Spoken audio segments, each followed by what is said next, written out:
I am going to be kind of sharing a little bit of a broad, kind of high-level overview of CNPS's conservation advocacy scope. Yeah, going to start things off with that kind of introduction. And then I will be sharing more about our new Advocacy Corps initiative. As Sunny mentioned, I'm the project lead for it. It's a new initiative. So whether or not you're new or old to CNPS, this is definitely still a newer space that's in development. So excited to share more about this effort and sort of some upcoming plans. Then I'm going to dive a little bit more into our policy and advocacy focus areas, share some of the sort of recent threats and challenges, but also our approach and response in regards to each of these key issue areas, and also some of the local organizing efforts that are happening in response. And sort of want to highlight sort of a theme of tonight's presentation, that within each of these focus areas, but really just CNPS advocacy in general, that this is a moment to really think about making new connections, sustaining existing relationships, building and deepening our relationships and connections with partner and allies. I think time and time again, we are learning in the conservation realm and universe just how important those partnerships and connections are, and really now more than ever as we're facing some new challenges and some unprecedented threats. So it's sort of an opportunity to reflect on how we've done things and how we can do things even better and more collaboratively moving forward, to sort of make sure we're having a broad, multitude of voices in our advocacy, which is really essential in this moment for success and to meet this moment where there is a really high advocacy need. And then a little bit more on some organizing that's happening locally in Orange County and how you can get involved. So yeah, that's what I'll be covering this evening. So who is conservation advocacy? Well, in short, it is really you. The foundation of all of CNPS's advocacy success and local knowledge and expertise and organizing is really so heavily reliant on volunteers and CNPS members operating on the ground. We hear often in the state office from other organizations that, CNPS is really establishing a reputation of being an organization that gets things done. And that is just a total testament to the grassroots power and dedication and passion of members and volunteers working at the local level. So a little bit more background on CNPS conservation in particular. So sort of who is the conservation program operating at the state level, as well as some sort of buckets of our work. So you're meeting me, Karah Fisher. I'm the, again, Conservation Advocacy and Outreach Senior Coordinator, and I work along some incredible colleagues. We are a small but mighty team in the conservation program. It's just 4 of us. But again, none of our work would be possible without coordination with chapter members across the state, as well as several other programs at the CNPS state office, from public affairs to rare plants to vegetation. We definitely are not working alone. I get to work alongside Brendan Wills, our program coordinator, Isabel Narin, our Weiss Conservation Fellow, and our fearless leader, Nick Jensen, Conservation Program Director. So it's not entirely comprehensive, but we can kind of think of our work scope in some of these broad buckets, starting with defense, or really sort of holding the line for protections for native flora and their habitats. We do this through things like commenting on CEQA or NEPA projects, writing comment letters, in protection of biological resources or botanical resources. We engage in public land management in advocacy, as well as wildfire and fuel management, as well as engaging in strategic litigation. Keeping things pretty broad right now, I'll share a little bit more examples of specific projects or sort of campaign initiatives in just a little bit. And besides defense, or sort of holding the line on those protections, we also work to advance protections. This is through things like our National Monument campaigns, which if you've been involved with CNPS, you maybe have heard quite a bit about. This past year was a really big year for national monument designations. And this supports our 30 by 30 initiatives to protect 30% of lands and coastal waters by 2030 and all associated efforts.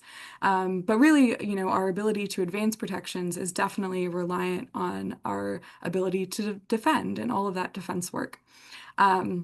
Besides these forms of engagement, we also engage in legislative and policy advocacy. That is spearheaded by our public affairs team under the direction of Liv O'Keefe, Senior Director of Public Affairs, but the conservation program is really there to collaborate and support. And so we provide analysis of advocacy on both state and federal bills. We've also sponsored state legislation in the past. And I'll share a little bit more about our legislative advocacy as well in this presentation. So before kind of going further, I just sort of wanted to take a moment to highlight some of our recent advocacy milestones, as well as really key collaborations, and just sort of take a moment to reflect on the good work that is happening every day within the CNPS network. Sort of kind of recognizing this moment, a lot of us are probably kind of day in and day out seeing a lot of bad news, not just within the environmental and conservation community, but sort of our communities at large, and totally recognizing that can feel discouraging. And so I just kind of wanted to take a moment to reflect on the incredible accomplishments of the CNPS community from this past from I guess in general this past year, but also some ongoing projects to really highlight that good work is happening every day. And, folks on the ground, folks in Orange County, folks across the state are doing so much to advance CNPS's mission and promote safe and healthy communities and environments. And so, for me, my experience, I find it's really important to kind of stay connected to all of the reasons why I wanted to engage in this work in the first place, to sort of, stay motivated and also think about, how do I, if I can't inspire myself to engage in this work, how can I, possibly inspire others? So hopefully through some of these, moments of celebration, we can look forward at what still is possible, even given some of our current political circumstances and possibilities. So again, sort of highlighting our national monument campaigns, these were so significant, not only because between the 4 designations, they nearly conserved 1 million acres, which is just an incredible accomplishment for conservation in general, and particularly conservation in the state of California. I think we also learned so much from working on these campaigns between working really closely on dedicated and diverse coalitions that brought together multiple voices, also working under the leadership of tribal nations, and really sort of learning a model of how we can do really good policy and advocacy work that sort of showcases our values and gets the job done. We need to show that this isn't just strictly environmental issue. This is really cross-cutting issues that advance the priorities and values of multiple sectors. And I wanted to highlight the series of scientist support letters that CNPS led. Probably folks on this call are familiar with these. You may be signed on to them. We know as a science-based organization, we have a lot of scientists in our community. And so this was a really key opportunity to just demonstrate how strongly the scientific community backed the designations of these monuments, and just really want to highlight how the scientific voice was such an important piece of this puzzle, and thank everyone who was a part of that, and just sort of encourage any scientists in the room to really know how powerful your voice is in the advocacy space. There's weight and trust there, and so wanted to highlight that, and also share that within this 1 million acres, over 180 rare plant species live within these lands. And so just a really huge accomplishment, and something that offers a lot to both celebrate, but also, learn from and apply to our advocacy work moving forward. I also wanted to highlight some milestones with our legislative advocacy. You might see some familiar faces in this photo, but this past June, CNPS held and led our first sort of CNPS-specific lobby day at the state capitol. We brought together 20 advocates from across the states, but between CNPS volunteer members and staff, and we met directly with our state representatives to raise sort of key issues related to wildfire policy in particular. We've participated in lobby days in the past as an organization, but we had never fully led and had like a CNPS specific lobby day before, so that was a really big sort of milestone for us, and we're really looking forward to continuing to sort of flex our muscles as an advocacy organization, so to speak, and build upon that momentum and connect with the state legislature further in 2026 and 2027. And on that note, a little bit more good news that 6 CNPS-supported bills were signed into law this year. This ranges from things like Big Berry Manzanita now being designated as our state shrub, to continued funding for the Habitat Conservation Fund, as well as AB 1319 wanted to flag. This is a really important one in terms of California's strategic response to some things happening at the federal level. Basically, if the administration removes federal protections for endangered species, this would sort of serve as a backstop and provide emergency protection under CESA, California Endangered Species Act. So there's a lot going on, and so I know it's just sometimes easy to miss some of the good things worth celebrating, and there were some key legislative advocacy wins this past session. I wanted to also highlight some ongoing work and projects, as well as a few other sort of golden nuggets to celebrate, and also just other examples of how strong collaboration and partnership are really key to CNPS's advocacy success and response. So again, we engage in strategic litigation. We had a little bit of good news earlier this year with a Gwinnett Valley settlement agreement up in Lake County. This project was originally proposed, I believe, over 5 years ago, but ultimately this settlement worked to conserve over 3,700 acres of wildlife habitat and implement measures to reduce greenhouse gas emissions, and also secured an additional $2 million funding for offsite conservation. So through that strategic litigation, there are some important conservation outcomes. And I wanted to highlight some good work in the project level advocacy realm, specifically with the Los Padres Wildfire Risk Reduction Project. This is still an ongoing matter, but I just wanted to highlight the state office often collaborates with chapters on specific projects, but this was a really key collaboration between 3 different chapters. And I think, again, just exemplifies how strong and dedicated the CNPS network is in terms of our coordination and advocacy impact. And ultimately, CNPS submitted really strong, comprehensive comments that were made possible by the expertise and knowledge across all of these regions. So again, just sort of a good model of how CNPS has a good existing network to tap into to be able to do really effective work on these types of projects. And finally, I just wanted to highlight our work on CESA listing petitions.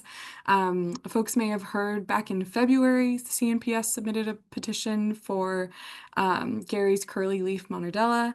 And just recently, I believe in the last few weeks, Fish and Game held a commission that found that that petition list is warranted. There's still steps to come, but that's a great a pivotal sort of moment to see the species gain full protection under CESA. So just a little bit of good news to share. And I kind of chose these different projects in particular because I think they sort of do a good job of highlighting the diversity of CNPS's advocacy. There's sort of something for everyone. All of these advocacy projects rely on a diversity of skill sets and expertise in order to engage effectively. So if there's one thing you're interested in, but maybe not everything, like that's totally okay. And I think within CNPS's broad scope, there is, hopefully something that excites you and that we can support you plugging into if it's an area of interest. And that's sort of a perfect transition to share more about our new Advocacy Corps initiative.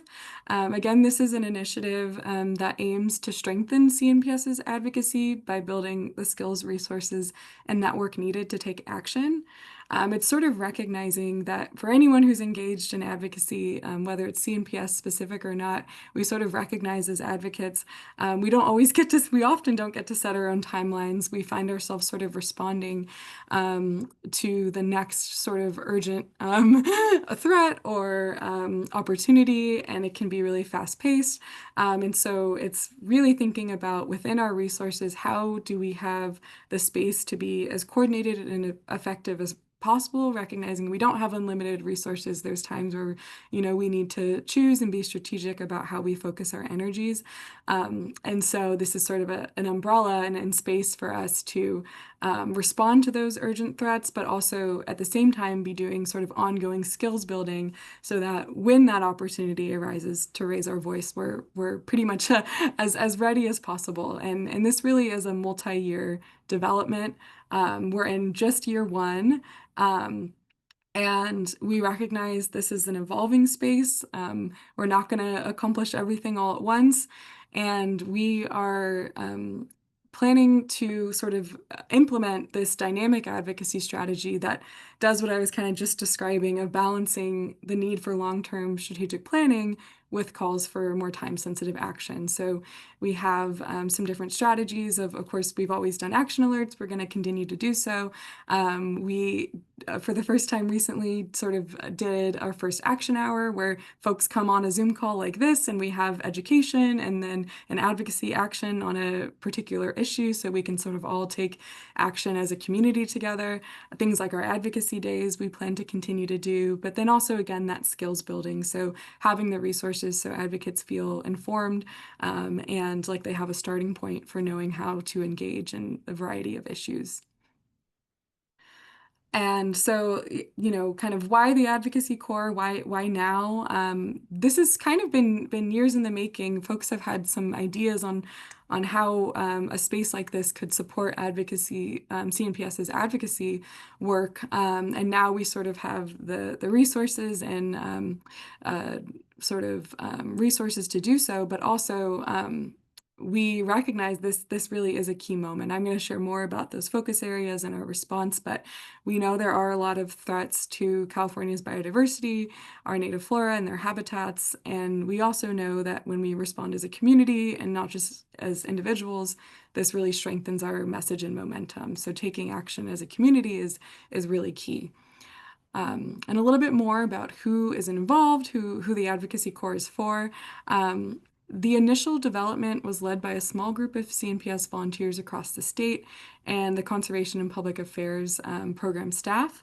And in terms of who it's for, it's really for everyone, both existing CNPS members who might be interested in strengthening skills or maybe some more information sharing with other chapters, but it's also for members or new supporters who are not necessarily members who are just interested in learning more or an entry point to engage in our advocacy.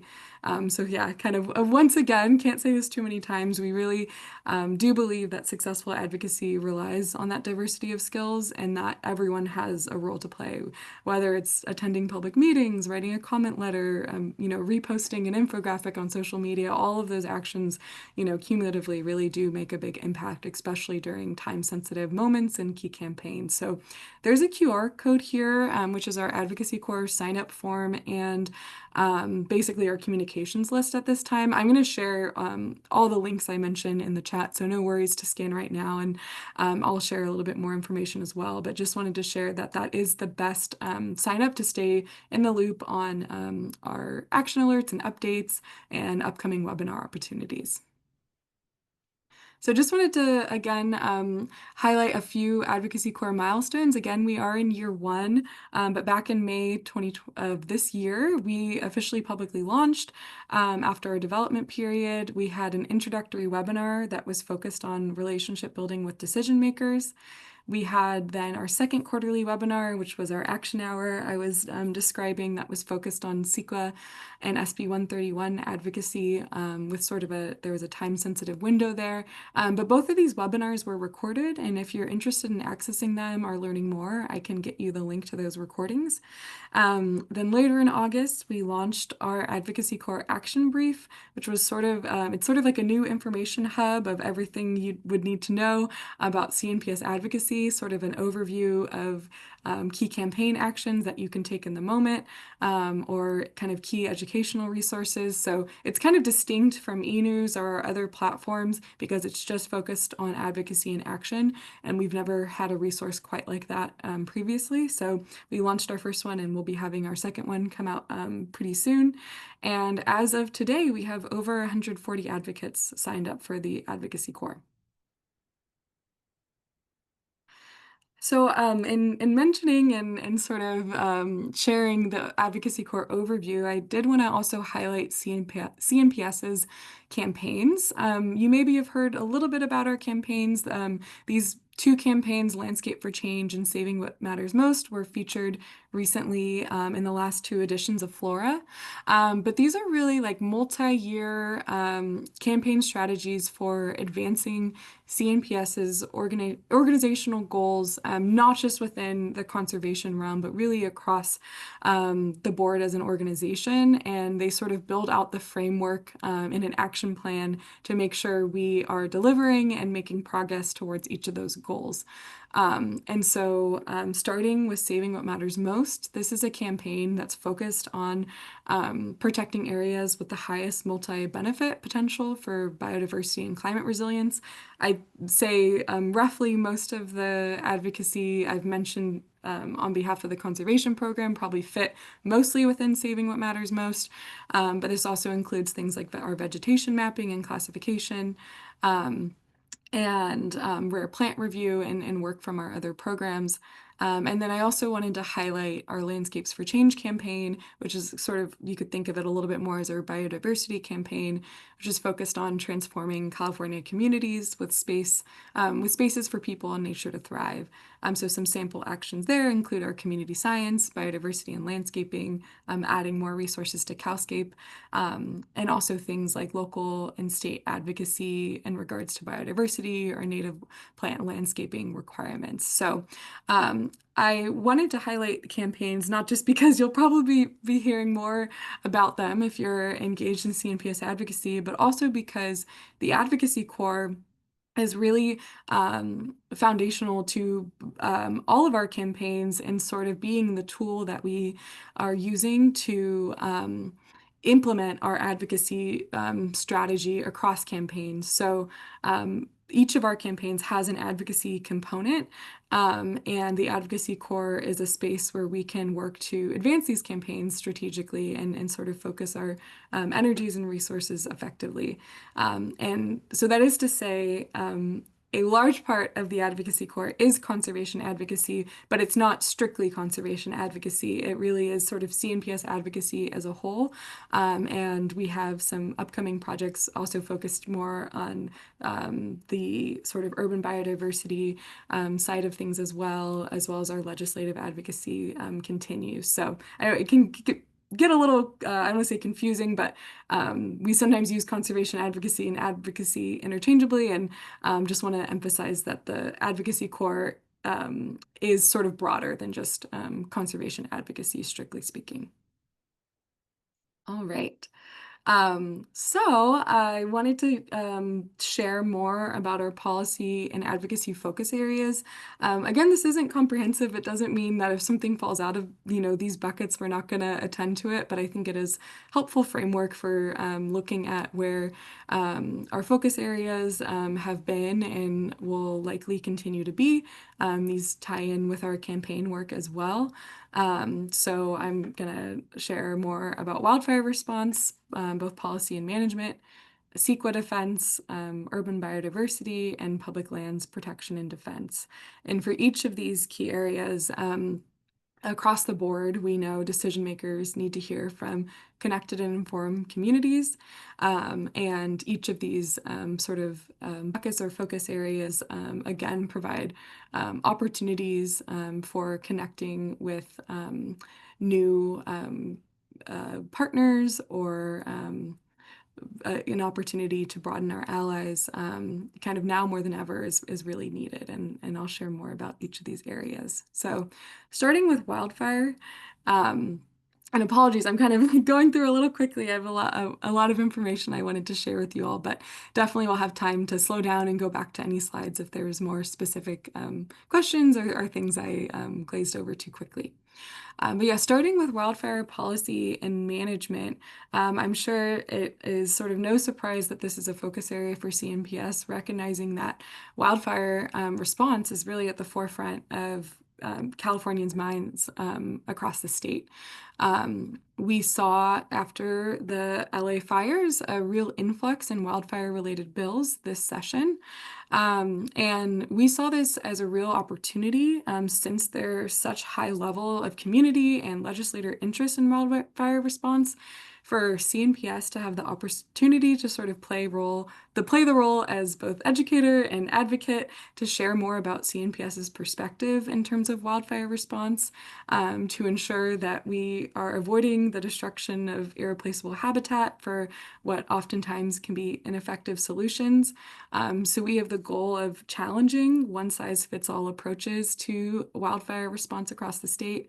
We hope to share more information with legislators and decision makers on how we can promote habitat-specific approaches and promote ecologically informed practices. So this sort of landscape of this influx and this moment of interest led us to planning and organizing Wildfire Advocacy Day, as I was sharing more about earlier.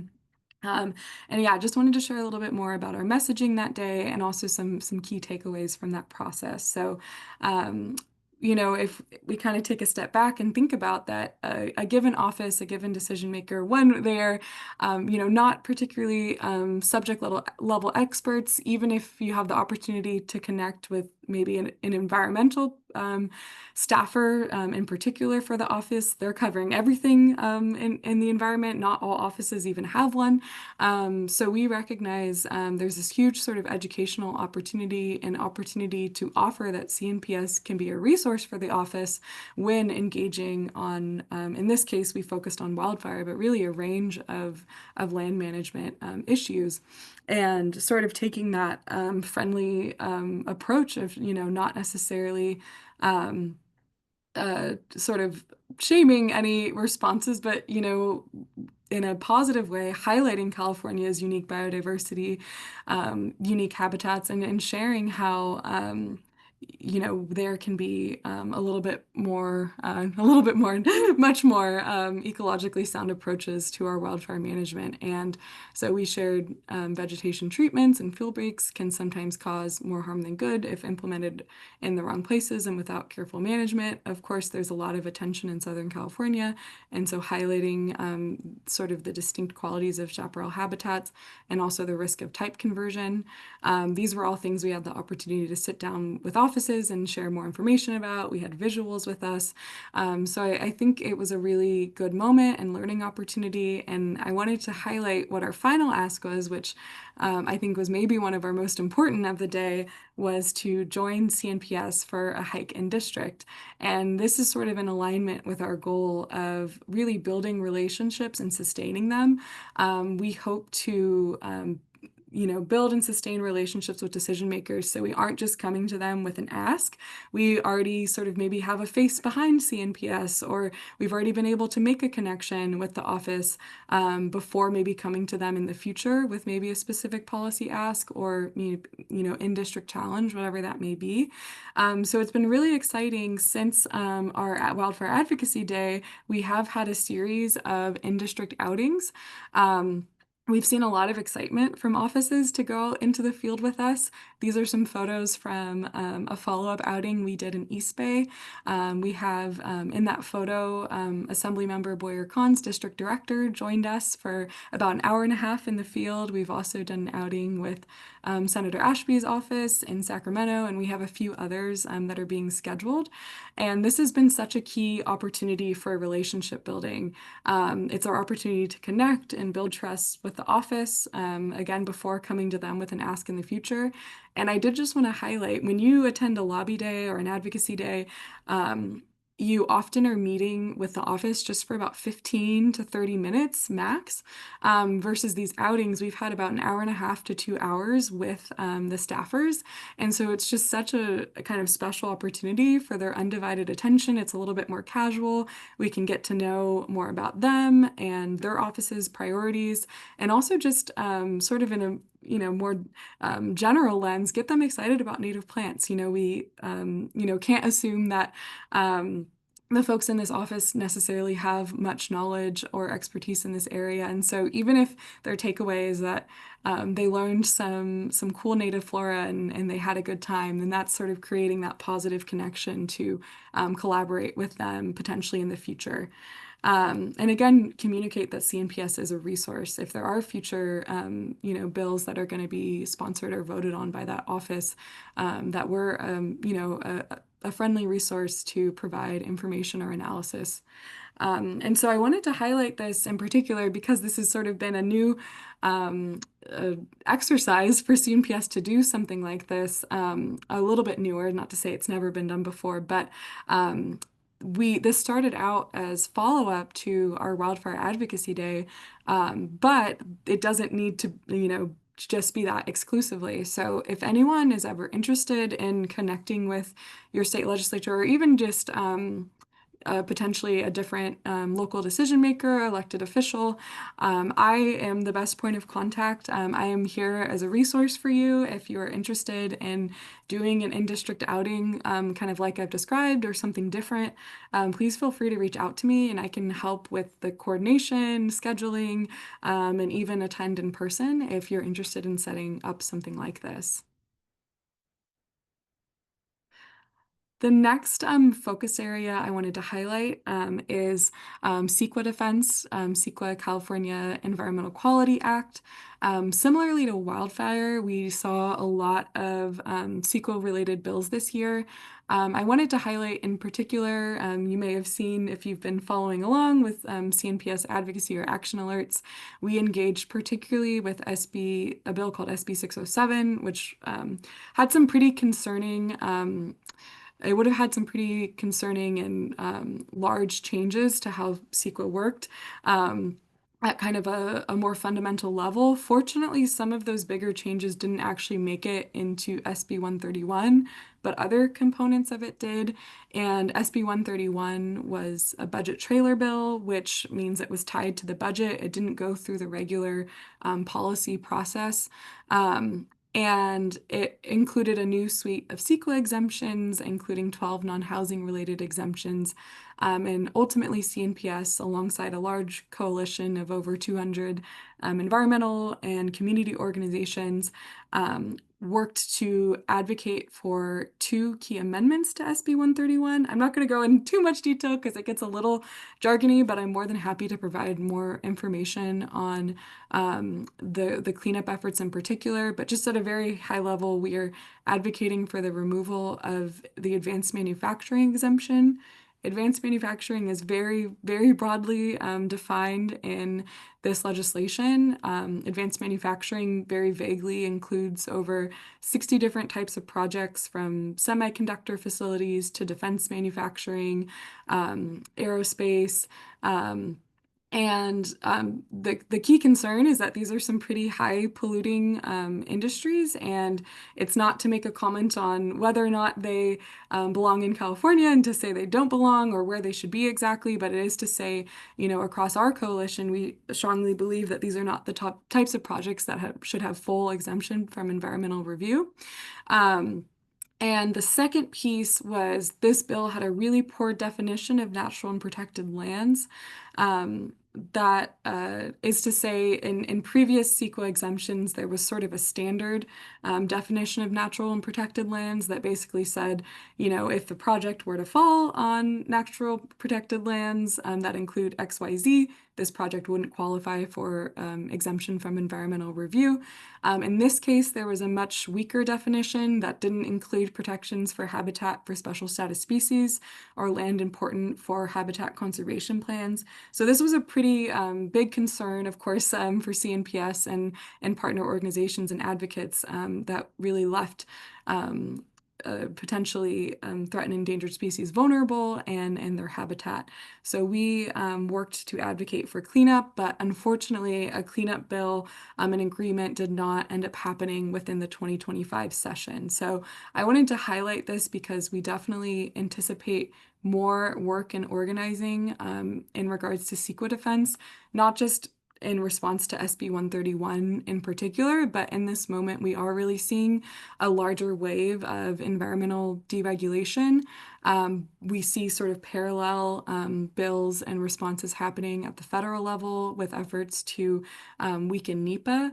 And I think it's, yeah, sort of an opportunity to reflect on how we, as advocates who engage with CEQA, as project level advocacy with CNPS really heavily relies on engagement in the CEQA process. So how do we both, strengthen our ability to engage in that process for good project outcomes while also recognizing, we need the tool itself to remain intact. And so in terms of advocacy with 131 in particular, a little bit of good news is a cleanup bill has since been introduced, and we expect movement on that in January at the start of the 2026 session. It definitely has a little bit of a, I don't want to say uphill battle, but there's a lot of work to do to help support that bill getting over the finish line. And yeah, just want to highlight with CEQA defense and really all of our conservation priorities and focus areas, again, this really relies on that meaningful partnership with multiple sectors. And for CEQA defense in particular, we have been collaborating with environmental justice communities, public health organizations and voices, as well as labor. And I think, once again, it really reinforces that model of how we do good policy and advocacy work. And in this moment, the conservation and environmental orgs need strong allies and relationships more than ever. At this point, it's not just best practices, it's really what's necessary to get things done in this political moment. So sort of, yeah, on that note of expanding our allies and deepening our relationships, I sort of mentioned some of the sectors that we partner with for CEQA defense, but these are also some sort of allies we've partnered with in our national monument campaigns and other local projects. So, we don't need to spend too much time on this, but I just kind of wanted to encourage everyone to kind of take a moment and think about if there's anyone in your network or beyond who might be new potential allies for your chapter, and just to consider inviting them to an upcoming chapter event. Or if you want support with this type of work, I'm more than happy and available to be a resource for brainstorming or support. Because again, we have that ultimate goal to build that relationship before we need an ask. And we know that this really strengthens our advocacy and our ability to respond when, the matter does become more time sensitive. Next, I wanted to highlight our work surrounding, kind of broadly speaking, urban biodiversity. This effort is once again in alignment with our Landscapes for Change campaign, which is focused on bolstering biodiversity at the local level. So we have the goal of passing resolutions in favor of strong native plant landscaping requirements. And this is a part of a greater effort to build a groundswell of support in anticipation of CNPS-sponsored state legislation in 2027. So a little bit more background. Some folks might be aware that in 2023, CNPS sponsored legislation titled AB 1573. This would have implemented California's first requirement for the inclusion of low water native plants in public and commercial landscaping. Unfortunately, due to just sort of the political will at the time. It ultimately was moved to an active file. But we are re-embarking with sort of a revised approach. And this is still in very early stages of development, so I can't share much as to what the actual language of this sort of 2027 bill might be, but it would be in support of native plant landscaping requirements. And we're just sort of laying the groundwork now on how that we could make that opportunity possible, sort of reflecting on lessons learned from the experience in 2023. So we really know that building that groundswell of support at the local level will be key. If we can, use that as a really significant leveraging tool to influence state decision makers, right? If we can say, oh, did you know that there's actually three, resolutions passed in your district that are in support of native plant landscaping, even though, don't need to get, too much into the weeds, but of course, resolutions can be a little bit more performative. They don't actually have teeth, but they aren't as performative when we can use that as a tool to demonstrate sort of the interest and will of folks on the ground level when trying to advance a state policy.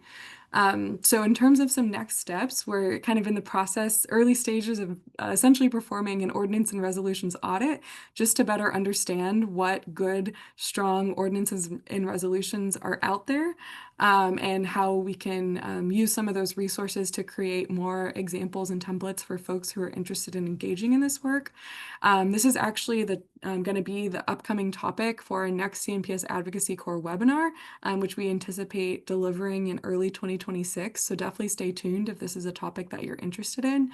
And there's been an urban chapter group that has, urban CNPS chapter group that has engaged on some of these issues and topics before. And so right now we're sort of using that as a hub for initial knowledge and information sharing as we prepare to provide more resources in this area. Last but certainly not least, public lands protection continues to be a focal point of CNPS advocacy. It's probably no secret that there has been some pretty major threats to public lands over the last several months. And we really do see this as a multi-pronged attack on public lands at the federal level. We have seen or likely heard of sort of the Unleashing American Energy agenda being executed through multiple EOs. The little bit of good news, if folks were following along back in May, advocates across the country were able to successfully raise their voices and defeat Utah Senator Mike Lee's attempt to sell off public lands through the budget reconciliation process, which was excellent and could not have been possible without advocates on the ground really raising their voice. And again, not just the conservation community, but even some folks who maybe hadn't really engaged in public land advocacy before really sort of stepped up in that moment to share that did not reflect their values. However, we are still facing other threats, from massive budget cuts to federal worker layoffs and continued threats of environmental deregulation. Folks have maybe heard about the attempt to rescind the roadless rule, which would affect development in national forest, as well as the attempt to rescind the public lands rule, which is sort of key to how conservation basically gives conservation equal footing to other land use, other types of land use under sort of BLM's multi-use mandate. I'm going to go through these just a little quickly for the sake of time, but I'm more than happy to provide more information, more in-depth information on any of these sort of federal rules. And then we've also seen attempts to weaken the Endangered Species Act by removing habitat protections, which would leave a lot of threatened and endangered species really vulnerable. So a lot, again, sort of this multi-pronged attack and different approaches and different fronts, but continuously the most effective response and where we are continuing to focus energy is on public pressure and local organizing. And so I wanted to share some more information on what you could do now if you're interested in taking any actions. And in this moment in particular, during the government shutdown, just wanted to sort of shout out, if you happen to be visiting public lands, please help us document what you see. We know that during the last longer federal government shutdown, there was some pretty negative effects to public lands. And Joshua Tree in particular was hit really hard. So we know in this moment public lands can be pretty vulnerable. And so we're just hoping to sort of track and document if there are any negative or effects happening to public lands during this shutdown. So please reach out to us if you happen to see anything significant, and that just sort of helps with our information gathering. Um, and we are continuing to organize in key congressional districts in California. And I wanted to highlight there's actually ongoing organizing and relationship building with Representative Young Kim and her office. And so just want to extend an invitation if this is the type of advocacy work that you might be interested or you just want to learn more, I invite you to join these conversations. So a little bit more about this organizing happening in district. CNPS advocates and partner organization advocates have been making a big impact by building a relationship with the office. You might see some more familiar faces in this photo. This was from a meeting a few months ago, but there's been an ongoing presence in this district.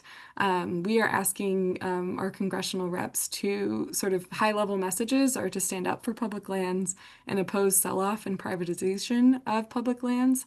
And I actually wanted to share this specific opportunity. A partner organization called MDLT, or Mojave Desert Land Trust, has been a really strong partner for this congressional outreach, and they have a lot of experience and expertise and are actually going to be holding essentially Congressional Outreach 101 little trainings or sort of office hours to share sort of everything you'd need to know if this was your first time doing something like this, tips, tricks, and strategies. And so there's actually two upcoming sessions. One's going to be on November 21st at 3, and the other is going to be at December 1st at 4. So if you're interested in attending either of those, I can give you the information on how to attend. And I think it would be a great sort of starting point if you're not necessarily saying yes to going to a meeting, but you just want to learn more.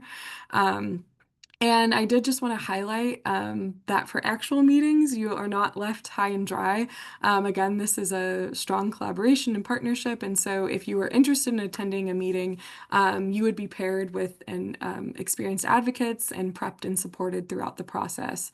We definitely know it can be intimidating, especially if you've never done this before, but there's a lot of resources. And it's sort of been great to hear the response of CNPS advocates who have put themselves out there and tried something new and sort of shared, oh, that wasn't so bad, or actually that was pretty fun. So yeah, we're really grateful to folks who are willing to engage in this method because it is sort of one of the most effective approaches we have in this moment to make an impact on our decision makers. So again, reach out to us if you're interested in just learning more or potentially joining a meeting.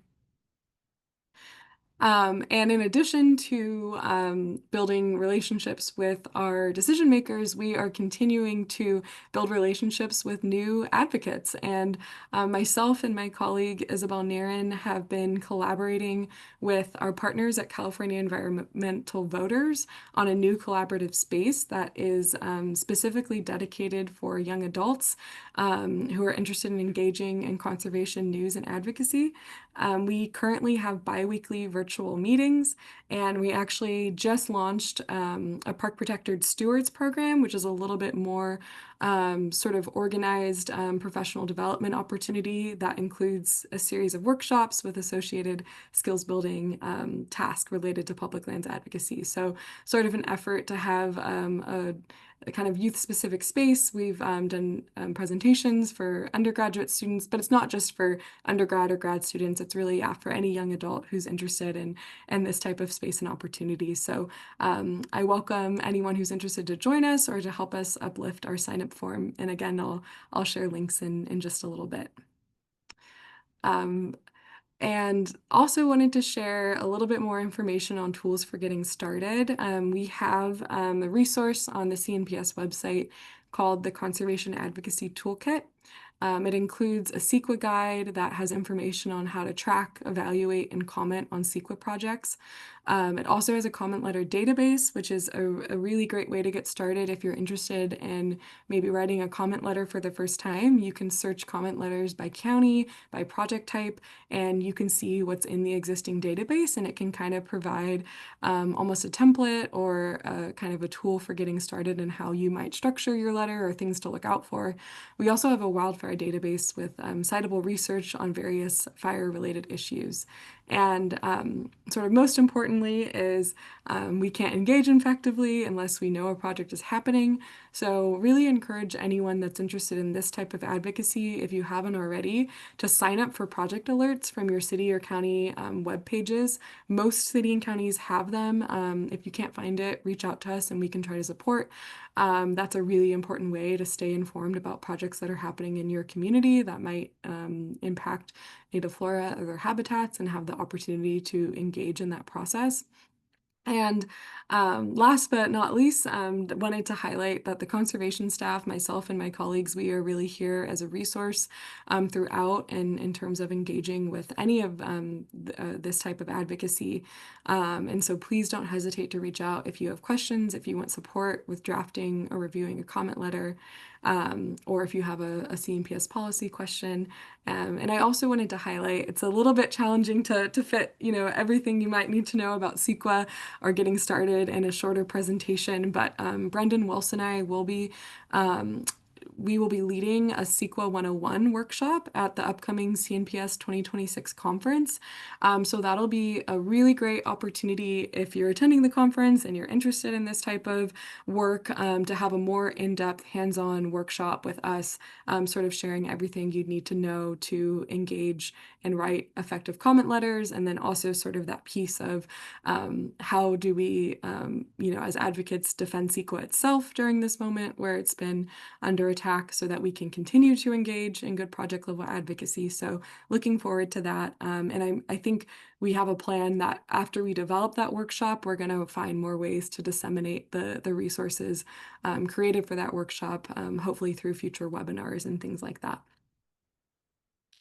And more opportunities for collaboration, not to overwhelm, but we have a lot of monthly reoccurring meetings, and just want to share for folks who are interested in learning more. We have our conservation chair calls that meet monthly. The public affairs program also does a monthly call. Anyone's welcome to attend those calls, and we have some sort of subject-specific calls, especially our wildfire community call is really active and meets monthly. So if you're interested in attending any of these calls, I can share information on how you could get plugged in there. All right, so in closing, thank you all so much for your attention this evening. Just really want to emphasize that point that local voices are key to CNPS's advocacy success, and relationships are truly the foundation of long-term impact.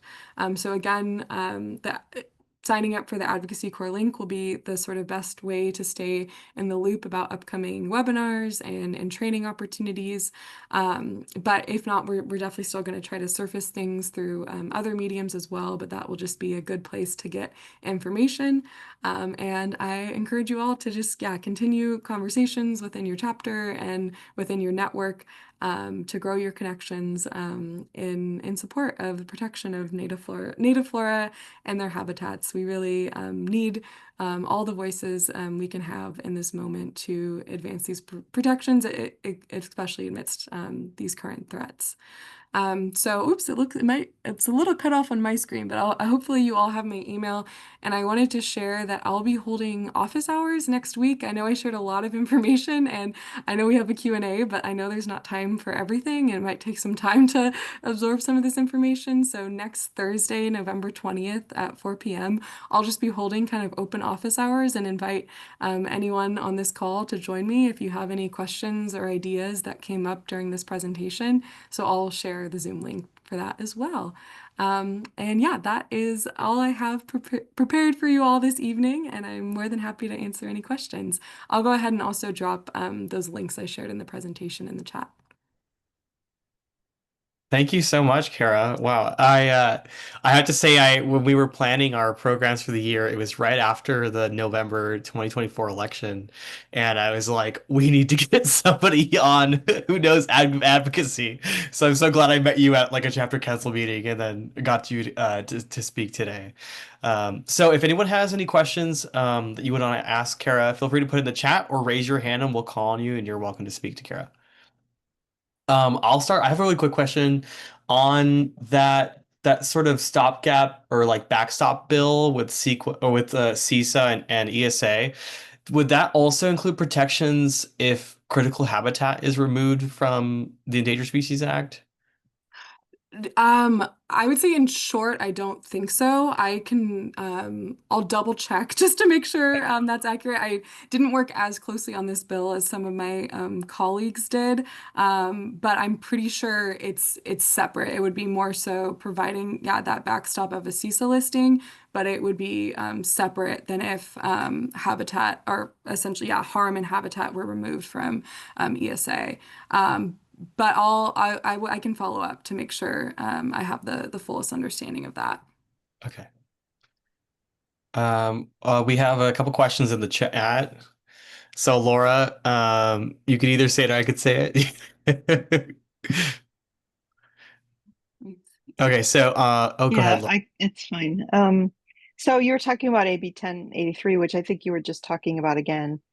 You said January 2026 it may be brought up again, but I wondered, is that going to be a full year on the legislative calendar, or is it something that could have quicker action than like the end of next year? Yeah, that's a good question. So two different bills. There's AB 1319, the Endangered Species Act, CISA backstop. That's already passed. That's law, which is great. And then the AB 1083 is the SB 131 sort of CEQA exemption cleanup bill. And that's the one that did not end up having, yeah, successful cleanup within the 2025 session. And the sort of new bill 1083 was reintroduced at the very end of session. And in terms of action starting, I guess the reason why it would maybe happen a little bit quicker is because the bill was already introduced very end of 2025 session versus there'll be, sequence of bills at the start of 2026 still being introduced. Will say I think there was hope that because 131 was initially passed through the budget trailer process, that cleanup could also happen through the budget process. And I think there might still be some ongoing sort of advocacy and conversations to see if that would be possible, which then would maybe be a little bit more of an expedited process. But if not, then to my knowledge, I believe it would go through the traditional policy path. Okay. We have a question from Stu in the chat. In light of the Cali PC symposium currently happening in Ventura, do you have any thoughts regarding the importance of addressing non-natives in the pursuit of native environments, urban or rural? That's a great question. Um,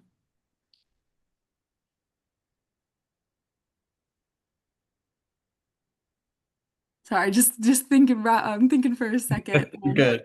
um make sure I have thoughts on regarding. Yeah, I mean, I will say, I think this is in good alignment with the sort of, yeah, Landscapes for Change campaign and the upcoming focus on bolstering urban biodiversity through resolutions and potentially ordinances or general plan requirements. And then hopefully to sort of, yeah, see that groundswell of support and then have that reflected in state policy. I definitely, yeah, think it's really important to address, and it's been interesting. I'm sort of the person leading our initial audit to just see what resolutions and ordinances are out there. And it's been inspiring to me to see certain cities and counties that actually do already have really strong native plant landscaping requirements, and see it how it can kind of be a model for advocacy in other areas that don't. And there's sort of a range. I know what happened with the last state bill is that folks wanted to start really high with like a 90% requirement of native species, and then it just sort of got watered down, watered down. But there are some good examples. I know the city of Eureka recently, I think in 2021, they passed a 90% native plant landscaping requirement. And then in 2025, it was updated to specify locally native plants, and just even, and this is in an ordinance, not just a resolution, and it specifies locally native plants as identified by the California Native Plant Society, which I think is really cool to see, and sort of, yeah, creates some good examples of what is possible to encourage those native plant landscaping requirements for all the good reasons from, I think we are trying to build more resources on how, and apologize, this is a sort of an element that I'm working on because of the advocacy piece, but this is a super sort of collaborative topic and project, and it's not like conservation specific. We sort of play one supportive role, but this also really strongly overlaps with our horticulture, education and horticulture program. And there's folks like Anne Marie on that team that has been even more engaged on some of this urban biodiversity piece. So apologies, it's not fully my area of expertise, but it's exciting to see what is possible at the city and county level, and to continue to build more resources. And I know there's a goal to also build that industry partnership with more native plant nurseries, and to get more and more landscapers on board with using natives as well. So yeah, there's sort of a lot of different pieces there. But yeah, in terms of, yeah, non-native and invasive species control and approach, I want to make sure I'm addressing multiple parts of your question, but I know that's coming up a lot in our wildfire response is, risk of type conversion. And I think that sort of public safety component as well, of if you have chaparral type conversion and then you get non-native grasses and flashy fuels, you're actually putting communities more at risk, I think is a really sort of effective talking point for our leaders, and other people in our community who maybe, don't know much about native plants or the difference between natives and non-natives. So I think that's one important sort of intersection I see right now. But if you had a more specific thought on that question, more than happy to share more.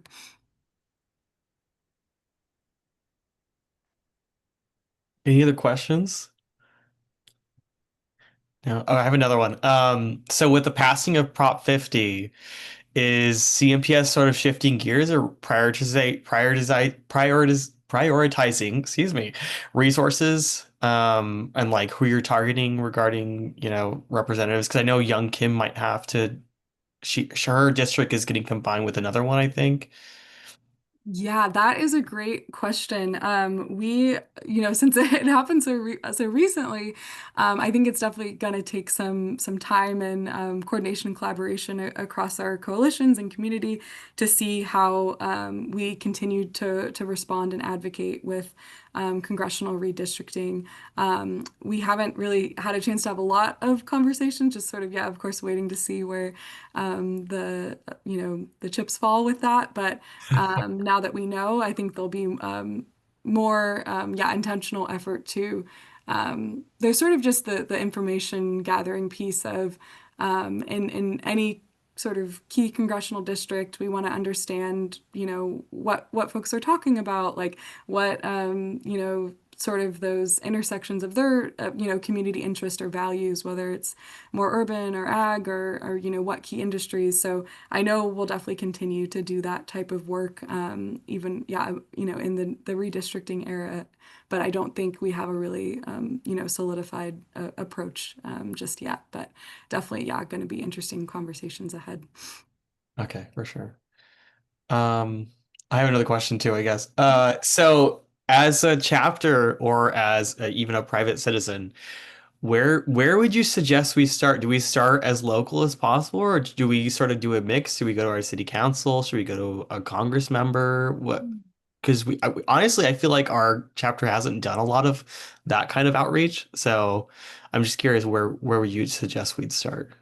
Yeah, that's a really great question, and I think we often say like as local as possible is great for multiple reasons. One, like we are as individuals, we are sort of the best advocates when it comes to the hyperlocal. It's the areas we know the best. It's the places that our connections are the strongest. But also that sort of true grassroots from the ground up. It really is applicable, and not just because some of those folks at the hyperlocal level, if they're, board of supervisors, they might be more available. Like, I've been the lead coordinating a lot of the state legislator meetings, and it takes time. These are really, busy people, and it's taken sort of months of coordination just to get a few meetings on the calendars not to say folks at the more local level aren't super busy. There's a lot on people's plates, but you might have a better chance of them being available for a conversation or a meeting, or they might be more available to attend a chapter event or something like that. So I think that is a really great place to start. Um, and then also, we know that folks move up the ranks. So you might be connecting with someone who is now, on a district supervisor, and then they might be the state or assembly member of your district in a few years. And if you form that relationship early and when they are a sort of a little lower in the ranks, quote unquote, then, that's still an important connection, and actually really important connection if they are to sort of move up the ranks. So I'd say that's sort of one response. But then, of course, there are really, time sensitive matters. So, like when, public land sell-off is happening, that's sort of going to shift attention to connecting with congressional leaders. So I'd say, I guess, in short, a little bit of both, but you can never go wrong with starting locally and focusing on also your existing network. Is there anyone you already have connections to? And get that foot in the door with them for a conversation or invitation. For sure. Thank you so much. All right. Any other questions for Kara while we have her? Oh, we have a question from Vic. Oh, thank you very much. I thought I would introduce myself to Kara. My name is Vic Leipzig, a resident here in Orange County, a longtime member of CNPS, but not very active, because I've been active much more with the Audubon Society, in particular the chapter called CN Sage Audubon here in Orange County, and I am the chair of an advocacy committee for CN Sage. And I was talking with Laura just before the meeting began about how we want to reach out and work more with CNPS, OC, CNPS, and hope that, well, at the state level, CNPS representatives like yourself will work more closely with Audubon, California Audubon representatives that we work with on state issues. We are at their urging here in Orange County. We're very gonna be very engaged on AB 1083. Uh, in our chapter, we do meet regularly with congressional, state senate, state assembly, and supervisorial offices, and look forward to doing more of that with OC CNPS. I'm sure that we can reinforce one another's efforts a lot. Oh, wonderful. That's really great to hear. And thank you for highlighting your work with Audubon. I know at the state level, I definitely am on coalitions with folks from Audubon. And yeah, I think there's obviously so much synergy there. And I think a really great opportunity for collaboration and also, yeah, to learn from one another as well in terms of our successes and challenges and be a resource to support one another. So yeah, definitely excited to hear your interest in collaboration, and definitely available as a resource if I can support connection to and anything at the state sort of level of issues. And of course, there's other key partners in large organizations. I mentioned the Mojave Desert Land Trust. They're a pretty big player when it comes to advocacy in Southern California. But of course, Sierra Club and others. That's in our congressional outreach. We often are not working alone. We're connecting CNPS advocates with advocates from other organizations that have a local chapter, a local presence. So definitely would look forward to more opportunities to support that type of collaboration.